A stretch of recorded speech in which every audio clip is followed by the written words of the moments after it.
Hello friends, அனைவருக்கும் வணக்கம். So இந்த வீடியோ பார்த்தீங்கன்னா ஒரு சின்ன பர்ச்சேஸ் தாங்க. நாக்பூரில் வந்து ஒரு சில பொருளெல்லாம் வாங்கணும் அப்படிங்கிற யோசனையில் இருந்தேன். ஸோ அது வந்து நிறைய நாள் வந்து கடைக்கெல்லாம் போகிறப்போ பார்த்துருக்கேன். பட் வாங்கலாமா வேண்டாமா அப்படிங்கிற மாதிரி யோசனையில் வேண்டாம், இப்போ வேண்டாம் அப்படின்ட்டு தோணிட்டு வந்துடும். அது என்னன்னு பார்த்தீங்கன்னா அந்த பொருளுக்கு பேர் வேறு எனக்கு தெரியல, அந்த பாத்திரத்துக்கு என்ன பேர் சொல்லுவாங்கன்னு எனக்கு தெரியல. ஆனால் நான் நிறைய இடங்களில் பார்த்துருக்கேன். பார்த்தீங்கன்னா ஒர்க் பண்ணுற இடத்துல, ஆஃபீஸ் ரூமில், ஸோ சாமி ரூம்லாம் அந்த பூ மட்டும் போட்டு வைப்பாங்க. ஒரு பெரிய பூ, அது பராத்து மாதிரி இருக்குமா, இதுக்கு பேர் வேறு எனக்கு தெரியல. இருந்தாலும் அது பார்த்தது எனக்கு ரொம்ப நாள் நிறைய இடங்களில் பார்க்கும்போது அழகாக அந்த பூவெல்லாம் போட்டு வச்சு அது ஃப்ரெஷ்ஷாக இருக்கும் பார்க்குறதுக்கு. அதனால் அது வாங்கணும்னு எனக்கு ஆசை.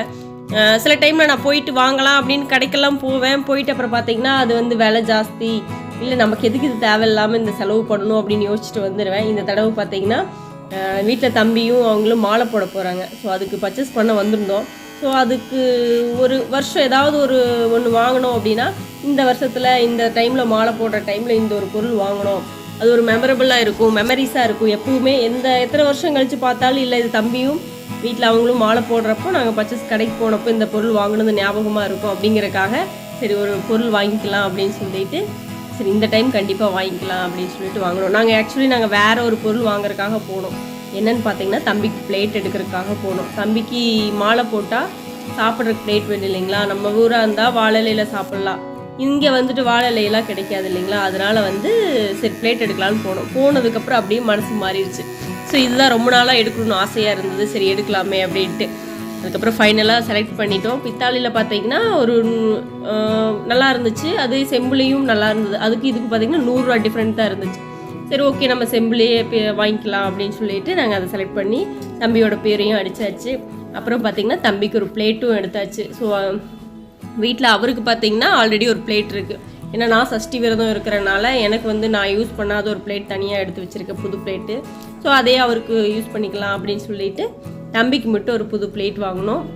அப்புறம் நம்ம தான் வழக்கம் போல் என்ன ஒரு பொருள் எடுத்தாலும் அதில் வந்து எங்கள் செல்லக்குட்டியோட பேரை போட்டால் தான் அது ஒரு மன திருப்தி. ஸோ அந்த ஒரு பாத்திரம் எழுந்த தண்ணி பூ வைக்கிறதுக்கு ஒரு பொருள் எடுத்து இல்லைங்களா, அதுலேயும் தம்பி பேர் போட்டுட்டு அப்புறம் இதுவும் தம்பி பேர் போட்டாச்சு. நம்ம ஊரில் ஏதாவது பொருள் எடுத்தாலும் சரி அதில் முதல்ல வந்து எங்கள் செல்லக்குட்டி பேரை போட்டால் தான் அந்த பொருள் எடுத்ததுக்கு உண்டான முழு சந்தோஷமே எனக்கு கிடைக்கிற மாதிரி ஃபீல் ஆகும். என்ன ஒரு சின்ன ஒரு குட்டி டம்ளர் எடுத்தால் கூட அதில் வந்து அவங்களோட பேர் இருக்கணும் அப்படின்னு நான் நினைப்பேன். அதுக்கப்புறம் பார்த்திங்கன்னா சரி பிளேட் நல்லா ஹெவியாகவே இருந்துச்சு. ஸோ இன்னும் 2 எடுக்கலாமா அப்படின்னு யோசித்தேன். சரி வேண்டாம், ஆல்ரெடி வந்து பிளானே இல்லை, சரி இது வாங்கணும் அது வாங்கணும் ஒரு பிளானே இல்லாமல் திடீர்னு வாங்கலான்னு முடிவு பண்ணிட்டோம். அப்புறம் பார்த்திங்கன்னா ஃபைனலாக குத்து விளக்கும் நான் எடுக்கணும் அப்படின்னு நினைக்கல. அங்கே போயிட்டு பார்த்ததுக்கப்புறம் அப்படியே கொஞ்சம் மனசு மாறிச்சு. சரி குத்து விளக்கு எடுத்தால் நல்லா இருக்குமே, நம்ம ஊருக்கு போனால் அங்கே ஊரில் குத்து விளக்கு இருக்குது, சாமியெல்லாம் கும்பிடும்போது போடுறோம். பட் இங்கே வந்து குத்து விளக்கு இல்லைல்ல. சரி இங்கே மாலை போட்டு சாமியெல்லாம் கும்பிட்றோம். இங்கே வச்சுருக்கேன், நான் ஒரு குட்டி குத்து விளக்கு வச்சுருக்கேன். அது பார்த்தா சின்ன விளக்கு மாதிரி இருக்கும், சரி பெரிய குத்து விளக்கு மாதிரி இல்லை. சரி வாங்கலாம் அப்படின்னு யோசிச்சுட்டு சரி அதையும் வாங்கலாம் அப்படின்னு செலக்ட் பண்ண ஆரம்பிச்சிட்டோம். அப்புறம் பார்த்திங்கன்னா 5 பக்கம் திரி போடுற மாதிரி, அதை தனித்தனியாக 5 விளக்கும் தனித்தனியாக இருந்துச்சு. அதில் மயில் இருந்துச்சு. ஸோ மயில் போட்ட மாதிரி வாங்கலாம் அப்படின்னு தோணுச்சு ஃபஸ்ட்டு. அப்புறம் பார்த்திங்கன்னா மயிலையே லைட்டாக அந்த கருப்பாக வந்திருந்தது. பட் இது நம்ம வாங்கிட்டு போனதுக்கப்புறம் அது விளக்கு பார்க்குறக்கு கருப்பாக ரொம்ப அதிகமாகிடுச்சுன்னா விளக்கி ஒரு வேலை க்ளீன் பண்ணி எடுக்க முடியல அப்படின்னா பார்க்குறக்கு அழகாக இருக்காது அப்படின்னு சொல்லிட்டு அதுக்கப்புறம் வந்து அப்படியே ப்ளைனாக இருக்கிற அந்த குத்து விளக்கு வாங்கினோம்.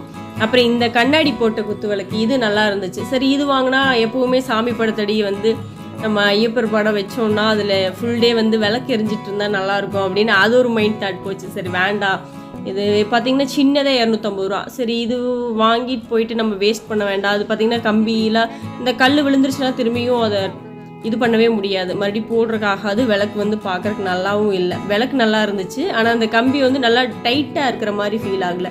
ஸோ அவர் எடுத்து பார்த்துட்டு இது விழுந்துரும் சீக்கிரம் அப்படின்னு சொன்னார். சரி வேண்டாங்க, எனக்கு இது குத்து விளக்கே போதும் அப்படின்னு சொல்லிட்டு குத்து விளக்கே எடுத்தாச்சு. அதுக்கப்புறம் பார்த்திங்கன்னா தம்பிக்கு டிஃபனு. ஸோ இதுவும் ரொம்ப நாள், இப்போ ஒரு 1 மந்த் ஆயிடுச்சு. இதை லாஸ்ட்டாக தம்பியோட டிஃபன் வந்து லாஸ்ட் இயர் வாங்கின டிஃபன் பார்த்திங்கன்னா அப்படியே வெடிச்சிருச்சு. ஸோ ஆல்ரெடி இந்த கடையில் தான் நாங்கள் வந்து முதல்ல எடுத்துருந்தோம். பொருளெல்லாம் நல்லா தான் இருக்கும் மேக்ஸிமம், ஆனால் அந்த டிஃபன் ஏன்னு தெரில வெடிச்சிருச்சு. சரி தம்பியும் வளர்றான், சரி கொஞ்சம் பெருசாக எடுப்போமே, அது கொஞ்சம் குட்டி டிஃபனாக இருந்தது, அதனால் கொஞ்சம் பெரிய டிஃபனாக இருக்குமே அப்படின்னு சொல்லிட்டு டிஃபன் வந்து செலக்ட் பண்ணோம். இங்கெல்லாம் டிஃபன்லாம் பார்த்தீங்கன்னா ஒரு மாதிரி கேரிலாக இருக்கும். ஸோ அது வந்து அதிகமாக இருக்கும். இங்கே பொருளெல்லாம் நம்ம ஊரை விட பார்க்குறக்கு சூப்பராக இருக்கும். நல்லா குவாலிட்டியாகவும் இருக்குது. பொருளோட குவாலிட்டியெல்லாம் நல்லா எதுவுமே நம்ம குறை சொல்ல முடியாது, நல்லாவே இருக்குது. டிஃபன் கேரில் பார்த்திங்கன்னா கொஞ்சம் ரொம்பவும் டிஃப்ரெண்ட்டாக இருக்குங்க. அப்படியே 5 அடுக்கு 6 அடுக்கு நம்மளாம் நான் இந்த கேரியல்லாம் பார்த்துருக்கீங்களா? நம்ம இந்த வந்து ஆஃபீஸ்க்கெல்லாம் போடுவீங்களா, இந்த அளவுக்கு கேரியல் எடுத்துகிட்டு போவாங்களா அப்படின்னு தெரியல. இப்போலாம் சின்ன டிஃபனில் கொண்டு போகிறாங்க. இங்கே பாருங்கள், மேலேருந்து கீழேருந்து பாருங்கள், எல்லாம் எப்படி டிஃப்ரெண்ட் கேரியலாக இருக்குது பாருங்கள். அதுக்கப்புறம் இதுதான் சொம்பு. இங்கே சொம்பு பார்த்திங்கனாலும் வித்தியாசமாக இருக்கும். அந்த ஒரு வடும்பு இருக்குது பார்த்திங்களா, அது வித்தியாசமாக இருக்கும். இந்த கிண்ணி எல்லாம் பார்த்திங்கன்னா என்னென்னு பார்த்திங்கன்னா, நம்ம இந்த ரசம் அப்படி என்ன ரசம் இல்லை, பொரியல் நம்ம காயெல்லாம் வச்சு சாப்பிடுவோம்ல, அதுக்கெல்லாம் வந்து வீட்டில் சாப்பிடும்போது தனித்தனியாக கிண்ணி வச்சு தான் அதில் சப்பாத்தி கொஞ்சம் பொரியல் அந்த மாதிரி சாப்பிடுவாங்க. ஸோ ஃபைனலாக பார்த்தீங்கன்னா குத்து விளக்க பேக் பண்ணி கொடுத்துட்டாங்க. ஸோ 2 சைஸ், 2 ஒரே மாதிரி சைஸில் வேணும் அப்படின்னு சொல்லிட்டு ஜோடியாக வாங்கணும்ல, ஒத்த குத்து விளக்கு வாங்கக்கூடாதுன்னு சொல்லிட்டு ஒரு 2 குத்து விளக்கு, அப்புறம் ஒரு கரண்டி, அப்புறம் ஃபைனலாக எல்லா பர்ச்சேஸும் முடிஞ்சாச்சு. ஸோ இப்போ வந்து இதுக்கெல்லாம் பில் போடணும். ஆக்சுவலி இங்கேருந்து போகும்போது வீட்டில் என்ன சொல்லி கூப்பிட்டு போனேன், ஒரே ஒரு பிளேட் மட்டும் வாங்கணுங்க, வாங்க கடைக்கு போயிட்டு வரலாம் அப்படின்னு சொல்லிட்டு போனோங்க. போனதுக்கப்புறம் அவ்வளோ பெரிய கடைக்குள்ளே போனதே நம்மளுக்கு மனசு எப்படி தான் மாறும்னு தெரியல. இது வாங்கினா நல்லாயிருக்கும், இந்த பொருள் வாங்கினா நல்லாயிருக்கும். சில விஷயங்கள் நம்ம வீட்டில் யோசிச்சிருப்போம், சரி எதுக்கு தேவையில்லாமல் செலவு, வேண்டாம் மறுபடி பார்த்துக்கலாம் அப்படின்னு விட்டுருப்போம். ஆனால் கடைக்கு போனால் வேண்டான்னு நினைக்கிற பொருளெல்லாம் வாங்கணும்னு தோணும். ஏன்னா அந்தளவுக்கு பார்க்குறக்கு அழகாக இருக்குது. ஸோ அது எல்லாத்தையும் வாங்கணும் அப்படிங்கிறதுல ஃபைனலாக சரி நம்மளால் முடிஞ்சது கொஞ்சமாக வாங்குவோமே அப்படின்ட்டு வாங்கிட்டோம். ஸோ இங்கே இருக்கிற குடம்லாம் பாருங்கள், இந்த வடும்பு டிஃப்ரெண்ட்டாக இருக்கும். நம்ம ஊரில் இருக்கிற குடத்துக்கும் அண்டாவுக்கும் இந்த குடத்துக்கும் அண்டாவுக்கும் கொஞ்சம் வடும்பு ரொம்ப டிஃப்ரெண்ட்டாக இருக்கும். அப்படி ஒரு மாதிரி குவளை மாதிரி, இது பார்த்திங்கன்னா சின்ன குடம், அப்புறம் பெரிய குடம் இந்த மாதிரி இருக்கும். ஸோ வெளியெல்லாம் பார்த்தீங்கன்னா பித்தாளை, செம்பு இதெல்லாம் பார்க்குறக்கு வித்தியாசமாக இருக்குல்ல.